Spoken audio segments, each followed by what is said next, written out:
নমস্কাৰ, আজি ৮ মে আৰু আজিৰ দিনটোতে আমাৰ মাজগাঁও হাইস্কুলত সাধাৰণ নিৰ্বাচন অনুষ্ঠিত হৈছে আৰু সাধাৰণ নিৰ্বাচন ছাত্ৰ একতা সভাৰ যিসকল বিষয়ববীয়া থাকে তেওঁলোকৰ কাৰণে এই নিৰ্বাচন অনুষ্ঠিত হৈছে আৰু এই নিৰ্বাচনত GS গৰাকী সাধাৰণ সম্পাদকগৰাকী ইতিমধ্যে বিনা প্ৰতিদ্বন্দ্বিতাৰে নিৰ্বাচিত হৈছে আৰু তেওঁ মোৰ সৈতে আছে। তোমাৰ অনুভৱটো কেনেকুৱা? নমস্কাৰ, মোৰ নাম আনিছা বেগম।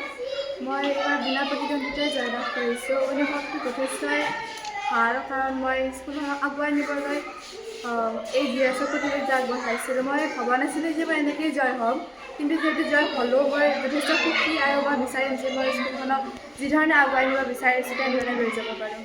বিশেষকৈ বিনা প্ৰতিদ্বন্দ্বিতাৰে জয় হোৱাটো এটা গৌৰৱৰ কথা, কিন্তু হয়তো ইলেকশ্যন খেলি চাবৰো মন আছিল। আছিল খেলি চাবলৈ বহুত মন আছিল। মই কৈছিলোঁ যে কোনোবা উঠিব বিচাৰে তেতিয়াহ'লে হওক, কিন্তু নবঢ়ালে। আনিছা, যিহেতু আমাৰ লগত বাকী কেণ্ডিডেট সকলো আছে ন, তেওঁৰ সৈতে তুমিয়ে কথা পাতা, নহয় জানো? নমস্কাৰ, এয়া হৈছে আমাৰ সাহিত্য বিভাগত প্ৰতিদ্বন্দ্বিতা আগবঢ়োৱা জেচমিন চুলতানা। তেখেতক মই সুধিব বিচাৰিছোঁ, তুমি সাহিত্য বিভাগত প্ৰতিদ্বন্দ্বিতা আগবঢ়াইছা, তুমি কোৱাচোন তোমাৰ কি পৰিকল্পনা আৰু তুমি কিয় প্ৰতিদ্বন্দ্বিতা আগবঢ়ালা? মই সাহিত্য বিভাগটোক উন্নতি সাধন কৰাত সহায় কৰিম আৰু আমাৰ বিদ্যালয়সকল বহুতো ল'ৰা ছোৱালীয়ে কবিতা লিখি বা গল্প আদি লিখি বহুত ভাল পায় আৰু সেই মানে ছাত্ৰ ছাত্ৰীসকলক এখন প্ৰতিভা বিকাশৰ বাবে মই তেওঁলোকক আগুৱাই লৈ যাব বিচাৰিছোঁ।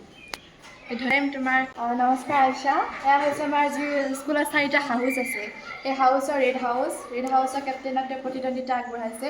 তেওঁ ইতিমধ্যে বিনা প্ৰতিদ্বন্দ্বী জয় হৈছে। এতিয়া তাক সুধিব বিচাৰিম যে তুমি কিয় হাউচত প্ৰতিদ্বন্দ্বিতা আগবঢ়া, কাৰণ বিভিন্ন বিভাগ আছিল, তথাপি তুমি হাউচত কিয় বিচাৰা? প্ৰথমতে নমস্কাৰ, মই এই হাউচটোত প্ৰতিদ্বন্দ্বিতা আগবঢ়োৱাৰ কাৰণ এইটোৱেই যে মই ৰেড হাউচক এইবাৰ যেনেকুৱাকৈ ৰেড হাউচটো হাউচ অফ দ্য ইয়াৰ হৈছে, তেনেদৰে মই আগন্তুক বছৰলৈও ৰেড হাউচটোক যাতে মই হাউচ অফ দ্য ইয়াৰৰ পদটোত আনিব বিচাৰোঁ আৰু মই হাউচৰ উন্নয়নৰ ক্ষেত্ৰত কাম কৰিব বিচাৰোঁ আৰু অতি খুবেই মোৰ ভাল লাগে হাউচটো। আৰু মই স্কুলখনৰ হাউচটোৰ কাম কৰিলে যিহেতু স্কুলখনৰো উন্নতি হ'ব, সেইকাৰণে মই ভাবিছোঁ ৰেড হাউচত থাকিয়ে মই গোটেইখিনি স্কুলৰো উন্নয়নৰ বাবে ৰেড হাউচৰো উন্নয়নৰ বাবে কাম কৰোঁ আৰু এইটো ক্ষেত্ৰত মই স্কুলখনৰ চাফ চিকুণতা আৰু সকলো দিশতে ল'ৰা ছোৱালীবিলাকক সজাগ হ'বলৈ মই সেইটো আহ্বান জনাম। আৰু এয়া হৈছে আমাৰ গ্ৰীণ হাউচৰ কেপ্টেইনৰ প্ৰতিদ্বন্দ্বিতা আগবঢ়োৱা নিশিতা ডেকা। নমস্কাৰ। সকলোকে নমস্কাৰ, মোৰ নাম শ্ৰী নিশিতা ডেকা। মই এইবছৰ 2026-27 বৰ্ষৰ গ্ৰীণ হাউচৰ কেপ্টেইন পদটোত প্ৰতিদ্বন্দ্বিতা আগবঢ়াইছোঁ। মোৰ কোনো মোৰ হাউচটোত উঠা কাৰণ হৈছে হাউচটো উন্নয়ন কৰা। এইবাৰ যেনেকৈ ৰেড হাউচটো হাউচ অফ দ্য ইয়াৰ হৈছে, তেনেকৈ গ্ৰীণ হাউচটোকো তেনেকৈ উন্নয়ন কৰা আৰু সকলো ছাত্ৰ ছাত্ৰীবিলাকৰ লগত মিলি একেলগে কাম কাজ কৰা স্কুলখন আগবঢ়াই নিয়া। তেওঁৰ পৰিকল্পনা জানিবলৈ বিচাৰিম। নমস্কাৰ, মই চানি নিশ্চিত। মই এইবেলি অনুষ্ঠিত হোৱা সহকাৰী সাংস্কৃতিক সম্পাদকৰ পদত প্ৰতিদ্বন্দ্বিতা আগবঢ়াইছোঁ। মই প্ৰতিদ্বন্দ্বিতা আগবঢ়োৱাৰ কাৰণ হ'ল যে আমাৰ বিদ্যালয়ত বহুতো ছাত্ৰ ছাত্ৰী আছে যিসকলৰ বহুতো ভিতৰীয়া প্ৰতিভা লুকাই থাকে।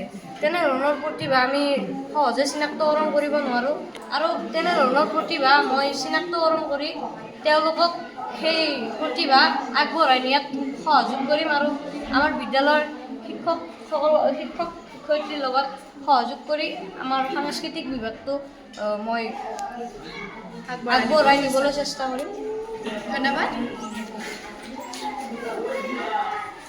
নমস্কাৰ, এয়া হৈছে সহকাৰী সাধাৰণ সম্পাদিকা পদত প্ৰতিদ্বন্দ্বিতা আগবঢ়োৱা মেঘনা বৈশ্য। তেওঁৰ পৰিকল্পনা জানিবলৈ বিচাৰিম। নমস্কাৰ, পোনপ্ৰথমে আপোনাক বহুত ধন্যবাদ জনাইছোঁ মোক দুআষাৰ ক'বৰ বাবে। আৰু মই সহকাৰী সাধাৰণ সম্পাদিকা পদত প্ৰতিদ্বন্দ্বিতা আগবঢ়াইছোঁ। প্ৰতিদ্বন্দ্বিতা আগবঢ়োৱাৰ উদ্দেশ্য হ'ল বিদ্যালয়খন উন্নয়নৰ বিভিন্ন দিশৰ পৰা আগবঢ়াই নিয়াত সহায় কৰা আৰু মই সাধাৰণ সম্পাদিকাৰ লগত লগ হৈ আমাৰ বিদ্যালয়খন বিভিন্ন দিশৰ পৰা আগবঢ়াই নিয়াত সহায় কৰিম। আৰু এইবাৰ আমি আহিছোঁ আমাৰ সাংস্কৃতিক বিভাগত প্ৰতিদ্বন্দ্বিতা আগবঢ়োৱা নিমিষা ডেকালৈ।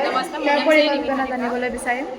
এইবাৰ 2026-27 বৰ্ষৰ সাংস্কৃতিক বিভাগৰ সম্পাদিকা হিচাপে প্ৰতিদ্বন্দ্বিতা আগবঢ়াইছোঁ। মোৰ উদ্দেশ্য হৈছে যে এই সাংস্কৃতিক বিভাগটো আগবঢ়াই লৈ যোৱা।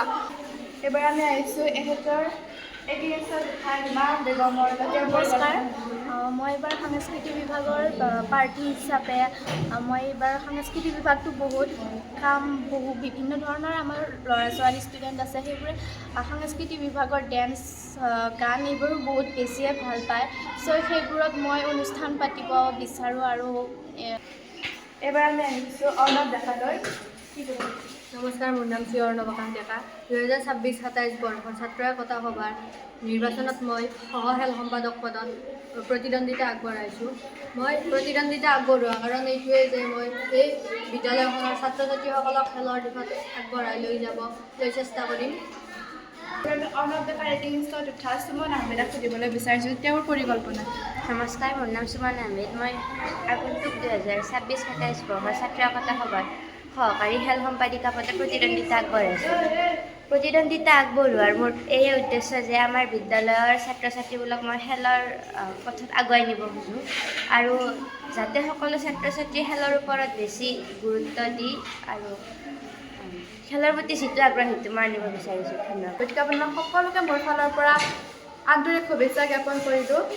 যোনেই জয় নহওক যি বিভাগত প্ৰতিদ্বন্দ্বিতা আগবঢ়াইছে, এই বিদ্যালয়খন আমাৰ আৰু আমি এই বিদ্যালয়খনক লগে ভাগে মিলি আগবঢ়াই নিব লাগিব। এই জয়